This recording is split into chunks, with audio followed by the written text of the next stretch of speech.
Hello and welcome to UK Versus. We're in our third episode into our deep dive of Red Horizon, and we're now moving away from the established universe of the cards and more diving into the extended story of the Lawkeeper of Cody.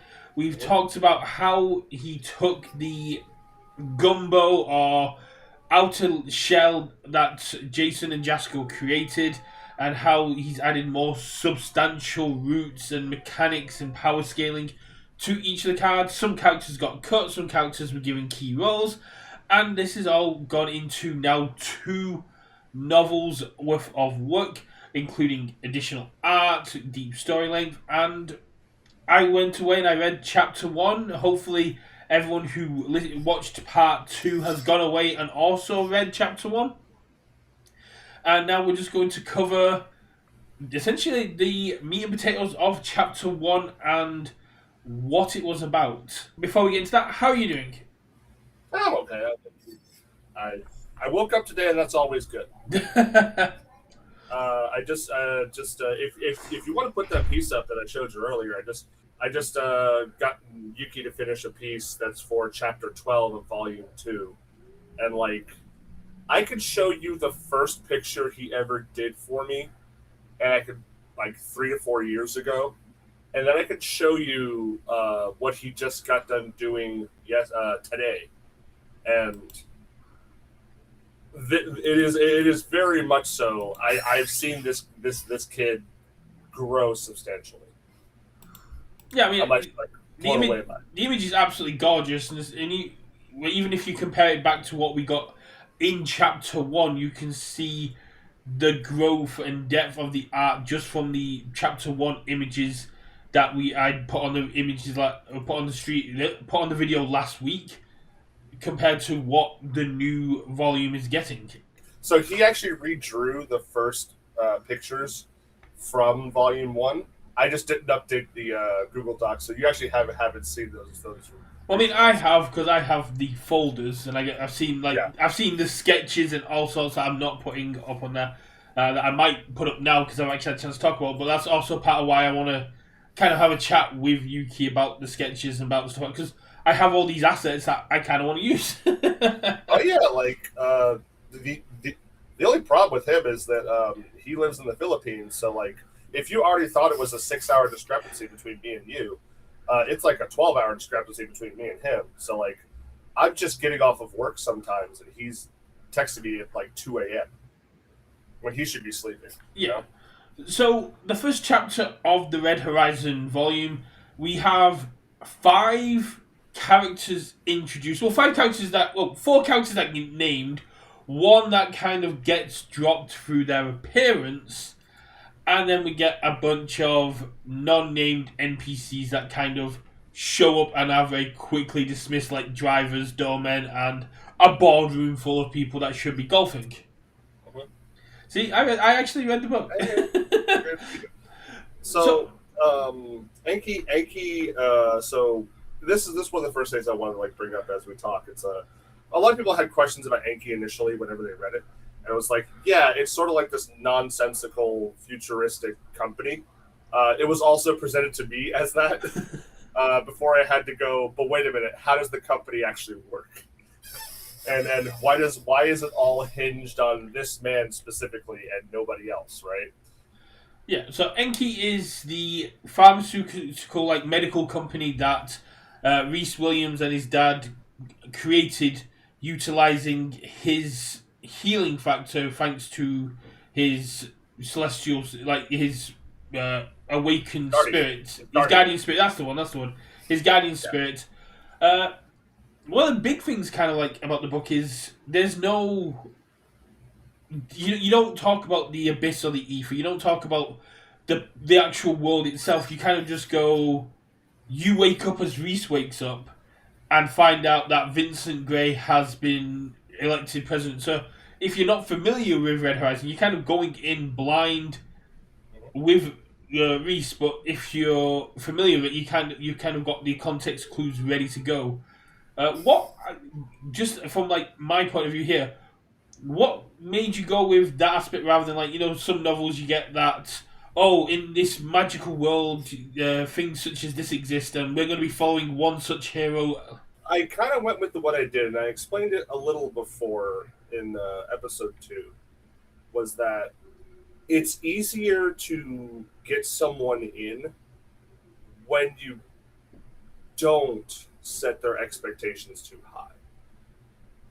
To where I used White Wolf, Changeling, and Werewolf, and Vampire the Masquerade. It's like you only see like 1 or 2 layers, maybe, before you like start to get really deep. Like it's almost a way of easing you in, right? Yeah. You are learning the world as it is presented to you, and yeah, you're going to ask questions, but that half of those questions are already answered whenever you're done. Or if they're not answered, you go, "What the hell was that?" And then you move on. Yeah. Reese's character is quite quickly established through the fact that he knows he's going to a board meeting, but he woke up lethargically. He didn't even want to speak to his guardian until he'd had his coffee. And then, even then, he put on his signature hoodie and jeans and whatnot, rather than put the suit on, knowing he was going to deal with a boardroom full of people. So that was one. So out of all the characters in Red Horizon, Reece was changed the least, if only because Jason had already kind of imparted on me who Reece was. He was pitched to me as Tony Stark, but not smart. He's charismatic. He could talk his way out of a situation, but he's not like cosmically smart like Tony Stark is. No. So he knows how to talk his way out of a situation with what limited knowledge he has. But the other half of that is he's a very flawed person. And in this particular chapter, or in chapter 1, sorry, is that we see that this guy lives in like a penthouse apartment rather than like a McMansion somewhere out in the middle of nowhere. And it is mentioned in volume 2 that he owns that entire building and he lets other people stay there. He just stays at the top because it's cool. It's more efficient that way. And there was something that when I initially handed out the physical copies of the book, was someone made a particular note about Reece looking at Vespera's breasts and how the button was fighting for dear life to be held in place. And someone said, like, was that really needed? And I said, yeah, actually, because you are seeing things as Reece is seeing it. And that just is an indicator of the kind of person he is. He'll look at someone and go, huh. Anyway, as his eyes will go down for a second and his inner monologue will play for a moment going, I was actually gonna get onto that part as we were going through the chapter, but yeah, I mean, Reece's character is very well established. I mean, we see that he when Vincent is announced as president, he's worried about the implications because he's got a relationship previously with Vincent, but at the same time, is more along the lines, as long as my interests are secure, I don't care kind of aspect. Well, yeah, because when you really think about it, if you have people like to say, if I was a millionaire, X, Y, and Z, right? What if you actually had that kind of fuck you money? Like what if you actually just I want people at home also. If you had an amount of money that you could not even fathom spending, most people would go, I'll buy a house, I'll do this, I'll do that. You won't even clear 10 million. You won't even clear that. Even with a family of 4, you might clear 10 million in 15 years. Where it's established the Williams are trillionaires, so they literally could buy a city 3 times over and still have money to spare. Yeah, it was a joke that because I actually said this to Jason when he asked about it. He's like, how much money does he have? And he said I said he could do things like buy a family somewhere. Just buy a family. Go buy a family. Tell him don't ever talk to me again, and he can just do that. Well, And he's laughed at that. And it's established that he's quite blasé with his money as is, because after the press conference, which we will talk about, he just tells his driver to go home for the day, and like you still get full pay. And here's a car. Here's a car. It's a company. You go have it. And then he gets to the building and he sees the dome, and he's like, "Take the car. I don't want it. It drives badly." After he's had the meeting with the board members, he's like to Sarah, going, "I'm going to be true for you. Here's a raise." It's like, how much? I don't care. Whatever you think's appropriate. You're going to be dealing with a lot. Get my face. I just took on the responsibility of 8 people, and when I say I did, I mean you did. Yeah, I just took on the responsibility of 8 people. You did really. Exactly. But yeah, when we get introduced to Templar, the Guardian. We see he speaks in this kind of medieval Arthurian kind of dialect, with calling Reece the young squire, kind of using analogies of battle and war when it comes to things like Vincent calling them the king. It could put everything down to battles, even recognizing a battle of wills and a battle of words is still kind of this day and age's duels with swords and maces and whatnot, and kind of giving Reece props, but also warning them like to be about their hubris.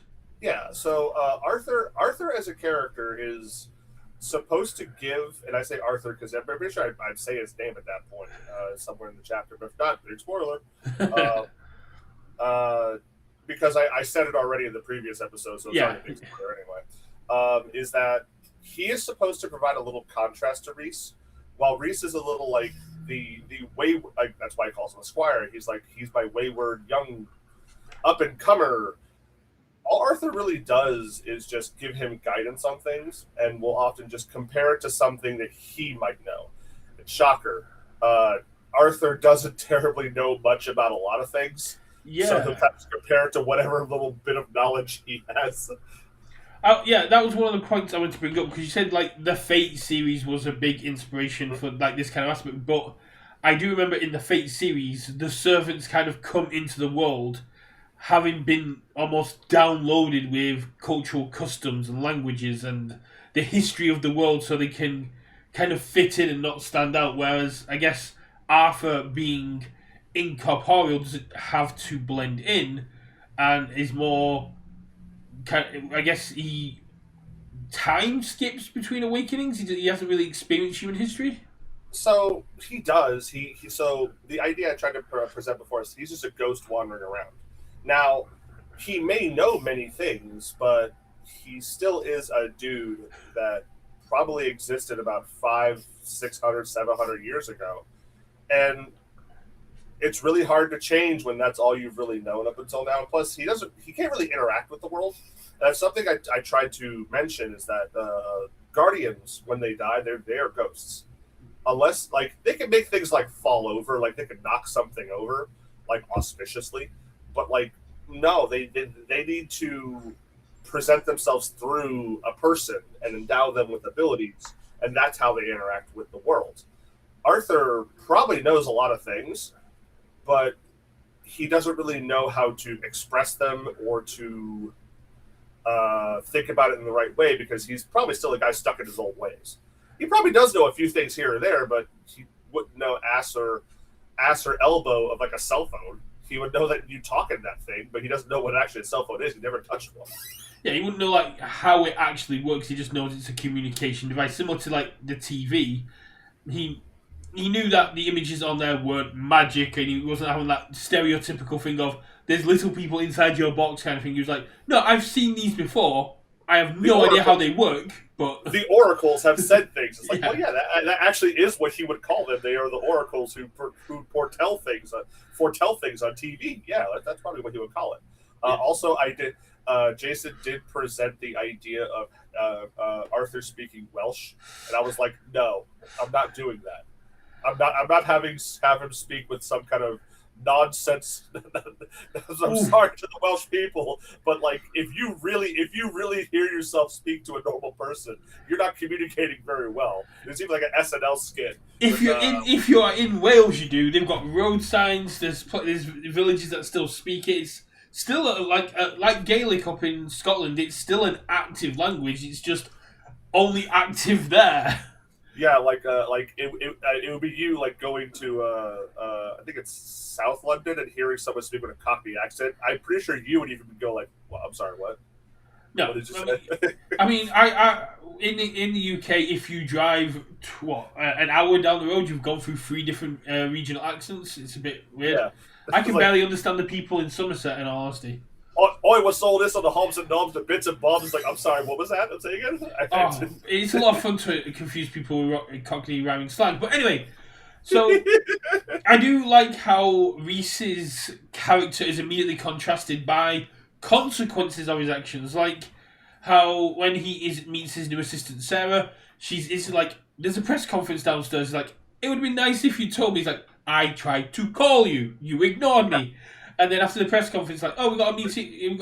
After the meeting, you got a meeting with the personal assistant of the president. It's like, I didn't know this. Like, I tried to call you. Oh yeah, missed call 24, voicemail, text and 2 text messages, and one says call back at your, and that's like all it says. Like, yeah okay, yeah.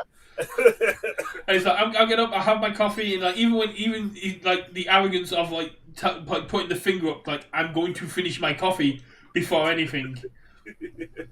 Yeah, like so Reece as a character initially was presented to me as like the character of your typical cocky boxer kind of character. And I kind of had to find some way to make him palatable overall. Was that I had to make him cocky, but also a bit too sure of himself, but he's willing to take that cockiness and go, all right, I don't know what I'm actually doing. I'm going to sit down and figure it out. Yeah. Like, it's more of like a facade more than anything else. And that was like the first step of he is cocky, but not really. That's just how he tends to approach things because people tend to misunderstand confidence for cockiness. He is confident in everything that he does. He's confident that he's able to do all this stuff, but he doesn't he often will sit down and go, all right, let's balance the budget, as he's willing to take on the task all himself. But there is one thing that I failed to kind of put across, but it does come up later, is that Reece doesn't sleep very well. Oh. Reece, on top of the fact that he has the healing factor, like I mentioned before in the previous episode, this is where a slight thing that, and again, as I rewrite Volume 1 as like a full novel, is that Reece doesn't sleep very well because he doesn't have to. Yeah, I was going to say. He doesn't have to sleep because how does someone internalize not having to sleep when they for most of their life didn't have to? Or they had to sleep like a full 8 hours, but this guy's just laying in bed going, oh, fuck, I haven't slept at all. Yeah, I mean... But he's not tired. He's just mentally tired. Yeah, when your body doesn't need to rest, when your brain doesn't need to rest, but it's the habit kind of thing of like, so he just kind of lies in bed and watches time go by while his body just regenerates the parts and like... And this is something that again comes up later is like, how does someone figure out eventually that, like, what if I just don't sleep and why is that? How does someone figure out that one day they just stayed up 24 hours and went, why am I still okay? Is there something wrong with me? Yeah. Like, I'm pretty sure if you stayed up for like 24 hours straight, you would go, I need to see a doctor. So we get to Sarah introduced him. We go down to the press conference, and the press conference is talking about NK and how the board wants to have it go public, primarily just because they're not employees of NK. They were appointed when Reece's father went missing, and to act in Reece's stead. I gather like the story of Reece's father is something that will play out throughout the story. But jumping like all over what you wanted to talk about today is what was the story with Reece before he came along, and what was the story of Reece before chapter one? Because where was he that this board had to be appointed? So there was a blurb somewhere on the old Jasco site. Was that Reese's father goes missing because Vincent Gray causes his disappearance to happen, and it's like if you're not on my side, die, kind of thing. And that was sort of a carryover from the previous person who tried to write the story, Sean Candidate, or someone else. I forget at that point. That is much like I mentioned before. This is the core concepts. It is going to be something that is expanded upon the real book, because these are like the big pieces of the story, and I could like add in like 2 chapters here, 2 chapters here, small thing here, small thing there. But it is mentioned in volume 2 as well that like it is again the question asked like who was your father, why was he here, etc. Is that Enki as a company was founded for the reason that shocker to all the American Medicare stuff like that is Reese's father and mother were on this particular line of research that could end autoimmune disease or some kind of disease or some kind of thing that was like incurable before, right? And they used to work for a previous company that Enki became, or was a company that became Enki. Was that they were the pioneers of said trial. And then, sadly, weirdly enough, the mother catches the autoimmune disease, and they have to send her into the trial. Except the choice of the company was to prioritize somebody else instead, who had more money. Therefore, the mother passes away, and that's when this is a particular point, like 10 plus years ago. So Reece would be like 16, 14, 16 in that area, because Reece is 26. He's around that area. Yeah. The youngest character is Skullman, but he's like 16. But Reece, at that point, that's where the dad figures out that his son's been lashing out at school and whatnot, and he's been coming home with bruises, but the bruises are gone like at the end of the day. And that's when they figure out, oh, here's what is this? And that's when they figure out this particular thing that leads to, we can use this to cure this. And with that particular revelation, that's where they purchase Enki. Or they purchase the company that becomes Enki. Energy and Key. That's actually the whole joke of Enki, energy and Key. But that's like the prehistory. The father disappearing was something that I decided to keep there as a callback to the stuff that I had before, which was like less than a paragraph, I think. Like 1 or 2 paragraphs at best.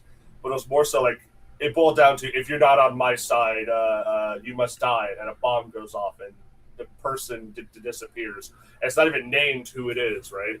This is where I kind of wanted to bring a little bit is like what kind of company, and I want you to think about it, a pharmaceutical company that can almost produce things that are not normal in our, like, think of it like modern times today, right?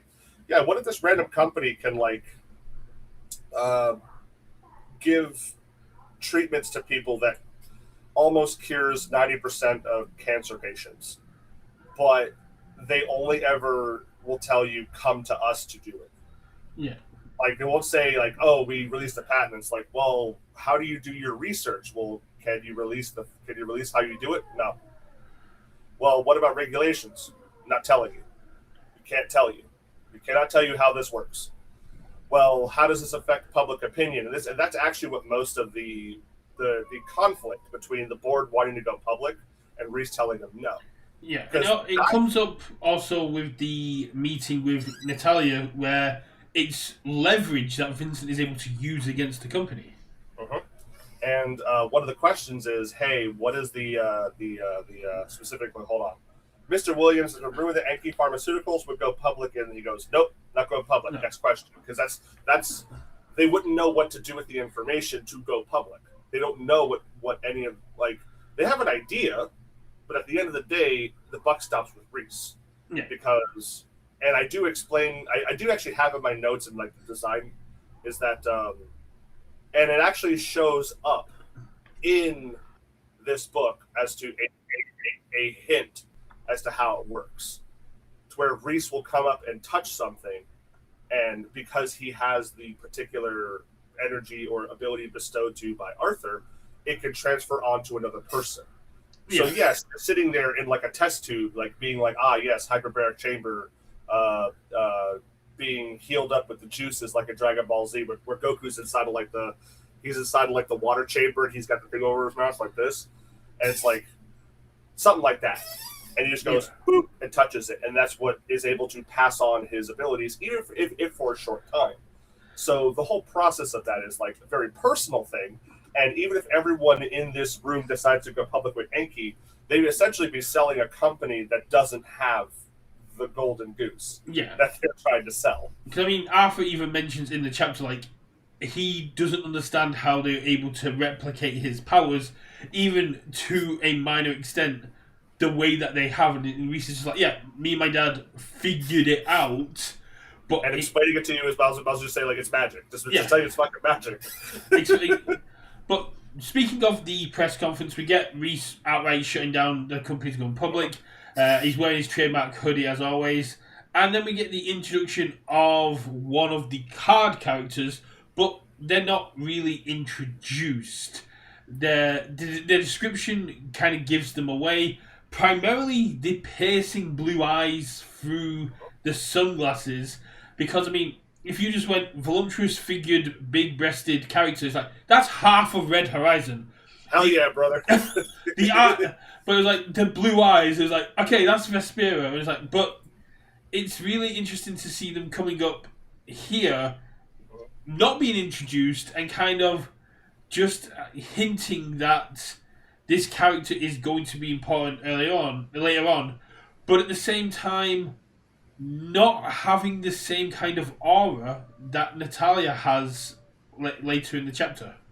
So, Vespera, and that is the character, if you know the card game, that it is, I put it like that specifically, is that put a anime up and look at a classroom of characters and look to see who's the main character, and you could probably find out that one probably. Because they have something that's like weird about them or overly designed compared to everyone else. The point is that I wanted to get across that people like that are always present everywhere. Like Vespera is probably asking a particular pointed question to Reece to sow some kind of outer information that everyone might not know. Like Vespera specifically asks, hold on. Specifically, Enki's Miracle Cure program is still unapproved by the government and under heavy scrutiny. What are your plans for the new administration decides to intervene and shut Enki down? It's like that's a very particular pointed question, and that's why Reece like goes, and stares at her for like a little too long, because that's not something that people should know. Yeah. As to what that even is, and that's why he lingers too long, and that's why I make the mention of like Reece looking at someone and go, sizing them up and down and go, wait a minute. Yeah. That's like, and that's again, foreshadowing. Foreshadowing is a literary concept that people tend to use when trying to start a story.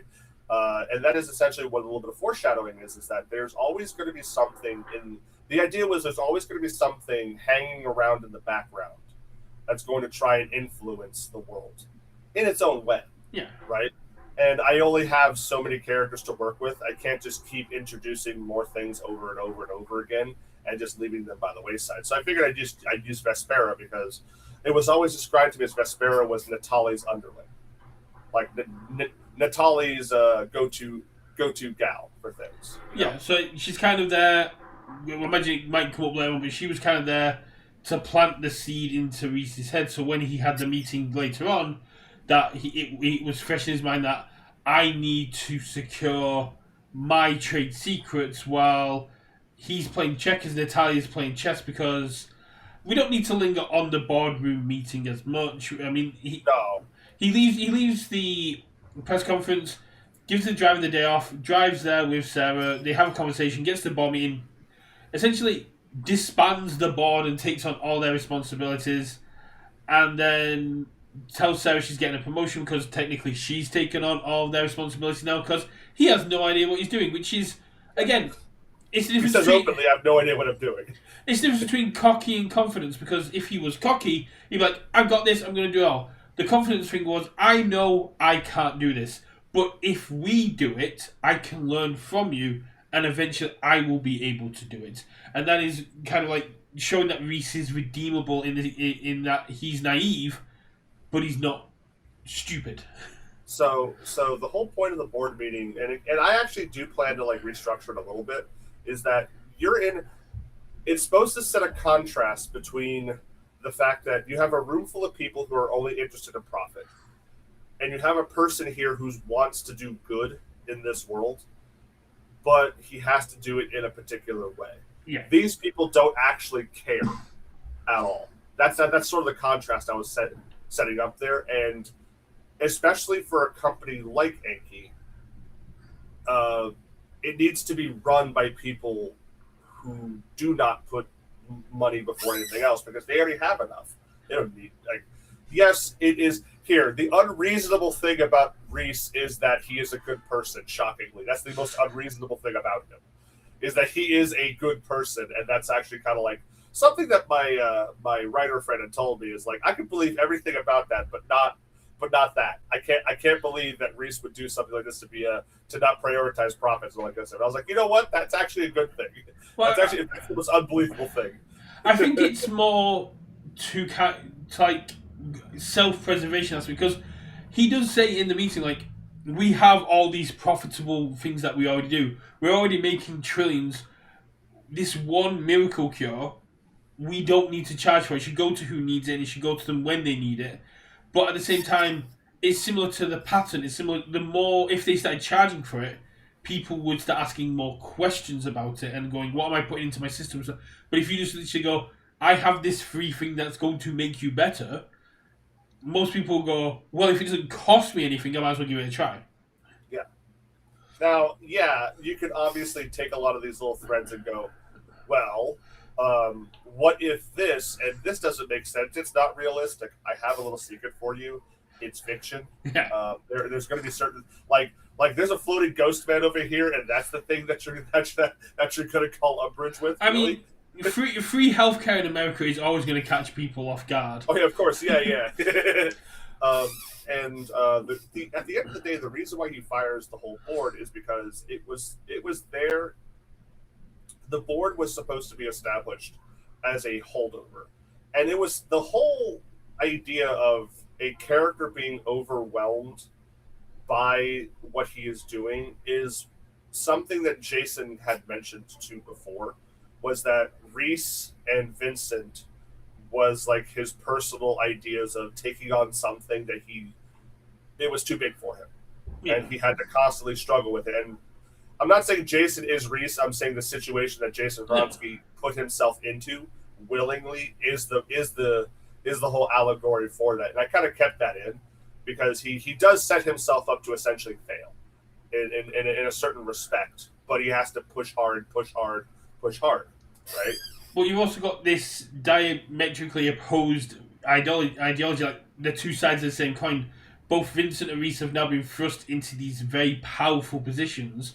Vincent has got the experience as a senator, has been working with law, but has got these other outside influences and is now in a very powerful position that may be corrupting to him, similar to Reece, where he's now in this powerful position of a company with the profits and needing to learn very quickly on the job.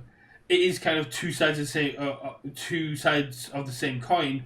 One trying to do their best while keeping everyone's interest, and the other one trying to do what they think is right, but may not be right for the people. Yeah, and to again call back to what was Jason, he was basically dealing with the same thing. It's like, do I prioritize a company that prioritizes profit only, or am I going to keep this passion project going with the full heart of a passion project, right? And that was the actual underlying themes here, was between Reece and Vincent the same way, is that trying to take control and trying to do the things that need be done to keep things above water. Same thing with Reece. He's having to do what he has to do and take on all this responsibility onto himself and maybe one or two other people around him. And his whole idea is he has to eventually have to lean on these people around him. Yeah. So after we get this kind of establishing moment for Reece, the board leaves, Sarah goes off to start the job, and we get Natalie at this point. Mm-hmm. And immediately, like, the tone of the chapter shifts. This is no longer about Reece. This is about Natalia and Vincent and hinting at what they get up to. And one of the big things I took away from this part of the chapter was Reece is playing checkers and Natalia's playing chess. Reece is so focused on the miracle cure and this one aspect of his business that when Natalia literally just goes, yeah, that's fine, you keep that one bit, but you don't interfere with anything else we're doing, and we won't ask and no one will ask any questions about this. And Reece is now in this compromised position of, they have the power, I need to protect this, and he's so gun-ho focused on this miracle cure, he forgets that a pharmaceutical company can do a lot of other stuff, and he's got a lot of other projects that Vincent is going to be putting out, dipping his fingers in. Oh yeah, a pharmaceutical company of that particular magnitude can do a whole lot of things, and he's kind of like laser focused on the one thing. It's like you don't realize what you're kind of giving the American government to a private pharmaceutical company as a partnership. You don't realize what you're doing, and that is actually it's the leverage. Foreshadowing. It's the leverage aspects of it. Like Vespera put it in the head going, what if the government looks more closely at the miracle cure? And then Natalia came in and literally just went, wait, what are you going to do about regulations? What are you going to do about FDA? What are you going to do about all this stuff about the miracle cure? And he's like, no matter what you do, you cannot touch your miracle cure. And Natalia goes, take a step back. Sick. I've got you. I want. It's like, yeah, you don't want us looking at that. That's fine. The president's goal is to have affordable healthcare for veterans and the military. My head went, he wants super soldiers. Simple as. He wants super soldiers. And Reece is so kind of, like you said, naive and not boardroom savvy and not used to dealing with manipulative people because of his age and because that he's always because of his money and his privilege, he will not have been used to this kind of stuff. Other than, like, to a different extent, he'd be used to people using him for his money, but he wouldn't be tech savvy to like the corporate espionage thing of Vincent knows about the miracle cure. He knows about the stuff like Reece probably suspects he had something to do with his dad's disappearance. So it's like, I will protect my miracle cure and my secrets. Like, and just Natalia's straight up going, got you. Like, sick, awesome. Got the clause coming in. It's like, you can have that, and we won't look at it as long as you don't look at the other 99.9% of your company while we mess about with it. Yeah. So and this is the particular thing that there is a particular character type of any kind of like literature, and it's the mastermind, like the mastermind. Yeah. Where I'm not sure if you have ever seen this show. It's called The Blacklist. Yep. Raymond Reddington from The Blacklist, he says, I assure you, I'm never telling you the truth at all times. Natalia is that kind of character, where the character, again, Raymond Reddington is a guy who knows exactly what he's doing, where he's doing it. He's planned this months ahead of time. He's here because he needs to be here, and he's here because he's allowing himself to be here. If you're seeing him, he wants to be seen. He has endless connections with whatever he's doing. That's what Natalia is as a character. There is no like, obviously she shows up in the boardroom because she can do this particular thing and convince him to do exactly what she needs to do. And she's like, all right, you want to touch it? All right, sure.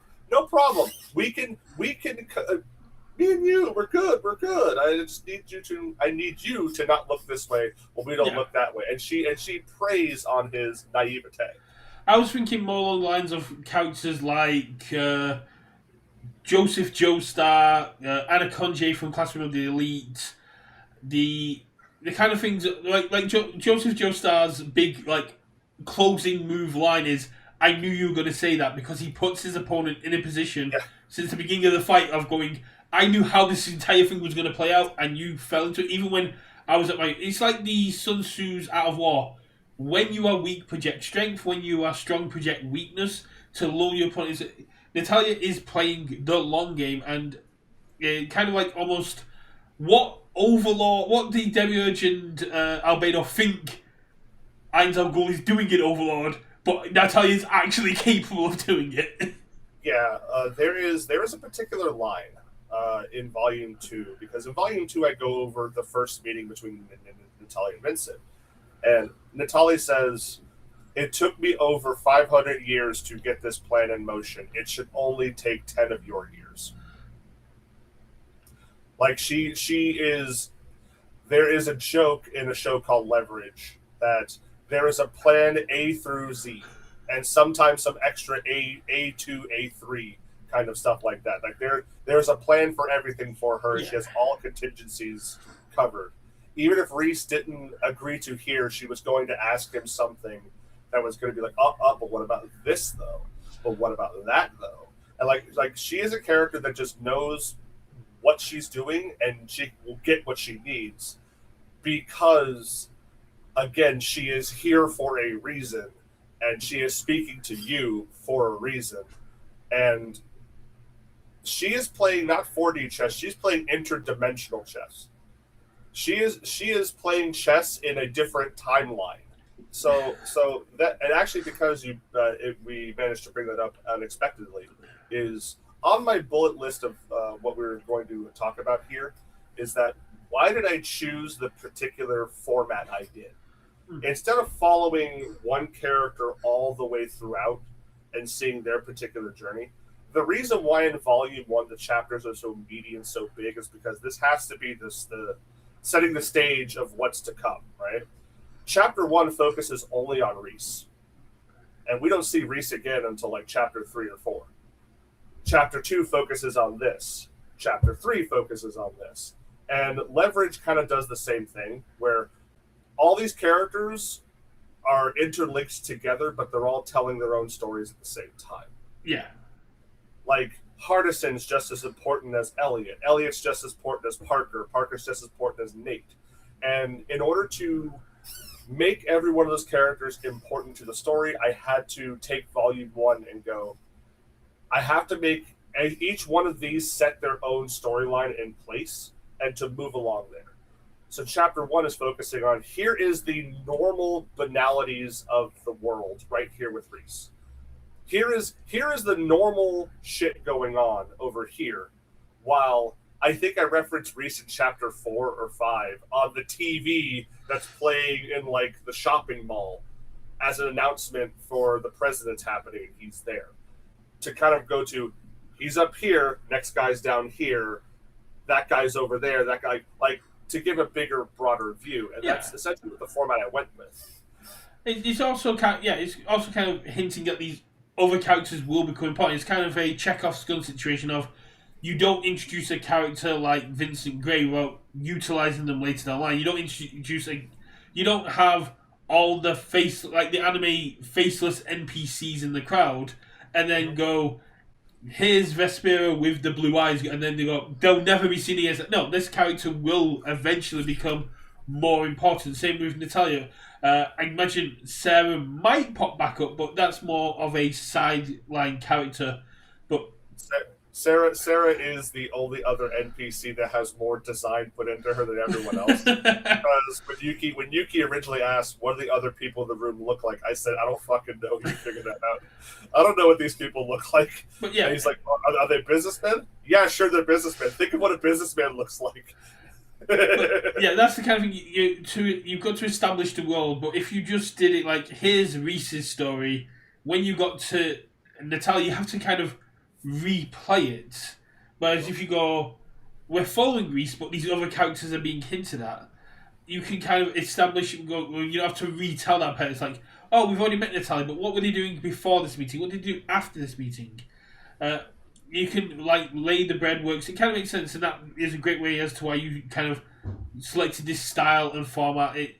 It's world building. Like I said, the first volume has to be chunkier because the Red Horizon sets gave you a very no offense to Jason and Jasco with this, but a very flimsy skeleton to start off with that you'd already had to reinforce yourself, and now adding the meat onto it, the first layer is always going to have to be the thickest. Yeah, and at the end of the day, there is, out of all of them, one chapter that's very short, but it's only there to set something up for later, which is chapter 2. Chapter 2 is very short. I think chapter 2 is only like, hold on, it's 5 pages at best.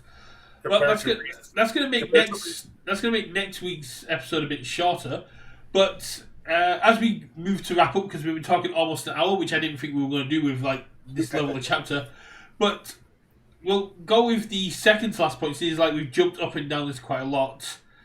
My bad. I touched you down a lot. It's fine. I mean, I was the one that started doing it. I think we've already covered what Reece's place in the world is. We've covered what NK does.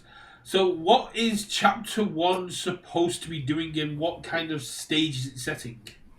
So, what it's supposed to do, and again, like I said, this is the core story point of this, while I expand upon it, is this is supposed to show you what is going to start and the things that are going to... Sorry, hold on.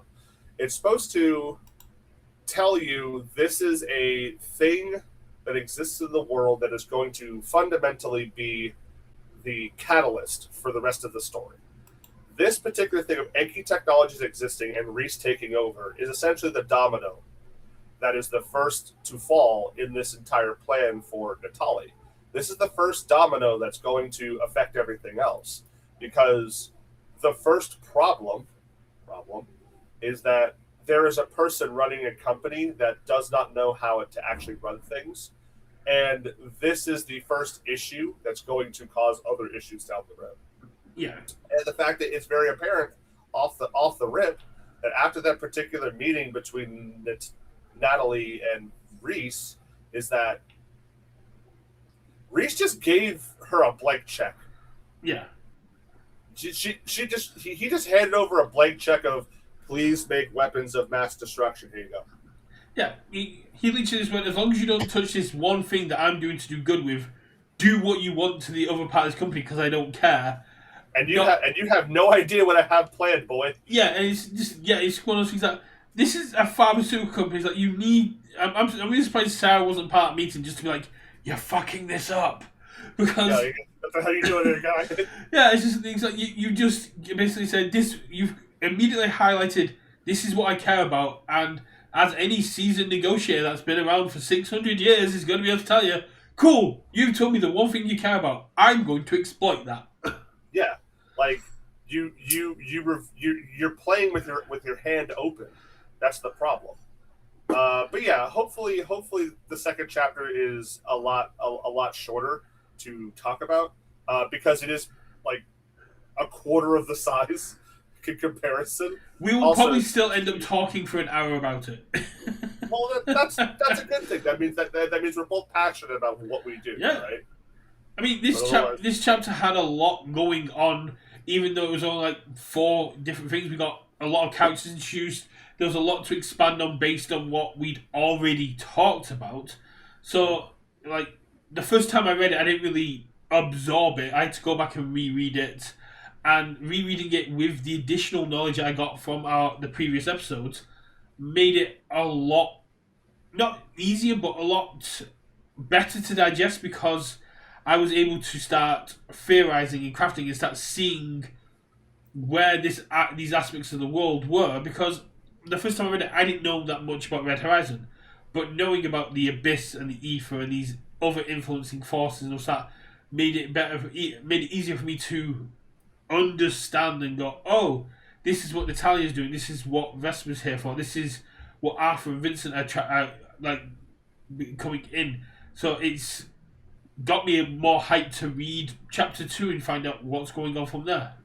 So here's for people at home, for those who are watching. Chapter 2 is 6 pages, and that's because 2 of those pages are taken up by pictures. Chapter 3 is 24 pages. Chapter 3 is going to be a long one. Well, here's the thing. It's chapter 1, including pictures, because there's actually like 4 pictures in chapter 3. Chapter 1 was like 20. Okay, that's not too bad then. Yeah, it's a little longer because like originally it was 2 to 3 pictures per chapter because it's a light novel format. You got to break it up sometimes. Yeah. I've long since scaled that back because I did not know eventually that all this would be adding up. Because to put it into a context, every one of these pictures I paid like $40 for. Oh wow, yeah, that's right. So it's like, oh yeah, sure, get 2 more in there, get 2 more in there. I was like, oh wait, I spent like $600 plus on the first on the first book, and I was like 70% of the way through. I was gonna say if you went 5 chapters in, that's immediately $400 into the book. Yeah, but anyway. I apologize for us rambling too much, but I really care about what I do, people at home. Yeah, I mean, I hope that people have gone away and read the first chapter, or possibly read the chapter along with us, although we did kind of do some spoilers and glaze over some parts. But that's what, we don't want to just sit here and kind of audio book the chapters. People should go away and read them and get involved in the conversation. I'd really love to know, at this point, what questions people have about the book, the story. I mean, we're probably going to be a few episodes ahead by the time this one comes out for the public, but I imagine towards the end we could do like a Q&A, like if questions have come up, that'd be really cool. But getting ahead of myself here, we don't know how this is actually going to do. I hope it does well. Yeah, I'm really excited to get into I guess For me, if one person sees this, that's more than I expected. Oh, Suri from the team training post immediately watched it and then messaged me going, "This is really good content." So we've got one fan who's going to be watching this. Sick, awesome. that's more than that. But I guess my last question, as we go to wrap up, then we'll do the outro, is my understanding of the chapter. How would you rate it on a scale of, say, 1 to 10? Oh, your understanding? Well, this is with the foreknowledge that you have. You're pretty spot on as to what I was doing. So obviously that's a thumbs up for me because that means I was able to present this well. But unfortunately, we're still reading the beta version of the story at the moment. Yeah, there's some things that will change, more that will be added, some things that might get dropped. I'm just glad that my media literacy is doing well because it is a skill that is on the downtick.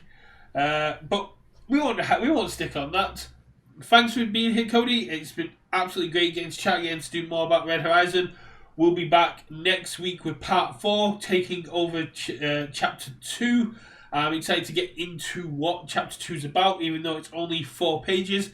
I imagine we can still rant about that for an hour. Other than that, anything you would like to say about the book, the chapters, or how the series is going so far? If you want to read chapter 3, go ahead. If you want to read the whole thing, go ahead. I appreciate that. But all I can say is like, comment, subscribe, pay and sub, do all that to Brett because he's a right good guy for having me. And if you are watching this on the regular YouTube, members do get access to this early. So at the time of recording, episode 1 and 2 are already out for members, but they won't drop for everybody else until a couple of weeks because I produce a lot of content apparently. Other than that, I reiterate, like, subscribe, let me know if you're enjoying the series. If you have any questions about the chapters, the world of Red Horizon, or any anything you want Cody to know, you can leave it in the comments below, or you can reach out to him on Discord. He's more than happy to talk about Red Horizon with absolutely anyone who is willing to have the conversation. Hell yeah, brother. Other than that, we will catch you next week. And remember, for theories, news, or more, win, lose, or draw, keep your UK versus. Bye.